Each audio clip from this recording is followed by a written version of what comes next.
வெட்டுக்கிளியும் ஆந்தையும். அது ஒரு அடர்ந்த காடு. அந்த காட்டில் ஒரு இறக்கமற்ற ஆந்தை ஒன்று வாழ்ந்து வந்தது. அந்த ஆந்தையானது இரவு வேளையில் நன்கு வேட்டையாடி உணவு உண்டுவிட்டு பகல் வேளையில் நன்கு தூங்கும். அப்படி ஒரு நாள் மதிய வேளையில் மரப்பொந்து ஒன்றில் அந்த ஆந்தை தூங்கிக் கொண்டு இருந்தது. அந்த நேரத்தில் மரப்பொந்தின் கீழே புல்தரையில் ஒரு வெட்டுக்கிளி ஒன்று பாட்டு பாடிக்கொண்டே வந்தது. வெட்டுக்கிளியின் அந்த பாட்டு சத்தம் ஆந்தையின் தூக்கத்தை கெடுத்தது.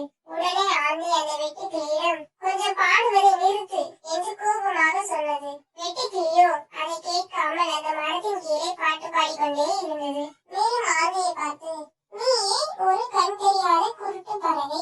பகலில் வருவது கிடையாது. எல்லோரும் இரவில் தூங்கிய பின்புதான் நீ வெளியே வருவாய் என்று திட்டியது. தினமும் ஒரே மாதிரியான உணவினை சாப்பிட்டு வந்த ஆந்தைக்கு அந்த வெட்டுக்கிளியை சாப்பிட வேண்டும் என்ற ஆசை வந்தது. தந்திரத்தால் தான் வெட்டுக்கிளியை அடக்க வேண்டும் என்று தீர்மானித்தது. நண்பனே, என்னை தூங்க விடாமல் நீ பாட விரும்பினால் பாடிவிட்டு போ.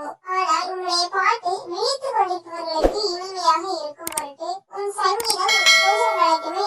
உன் சங்கீதம் ரொம்ப இனிமையாக இருக்கிறது. அதை இன்னும் மெருகேற்ற என்னிடம் ஒரு அமிர்தம் இருக்கிறது. அந்த அமிர்தத்தை 2 துளி நீ சாப்பிட்டால் போதும். உன் குரலும் அமிர்தமாய் மாறிவிடும். மேலே வா, தருகிறேன் என்று கூறியது ஆந்தை.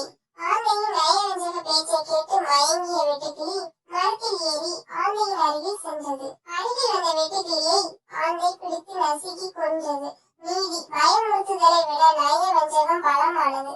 இந்த கதை பகுதி உங்களுக்கு பிடித்திருந்தால் லைக் பண்ணுங்கள், ஃப்ரெண்ட்ஸ்க்கு ஷேர் பண்ணுங்கள், மறக்காமல் நம்ம சேனலை சப்ஸ்கிரைப் பண்ணுங்கள். Thank you friends.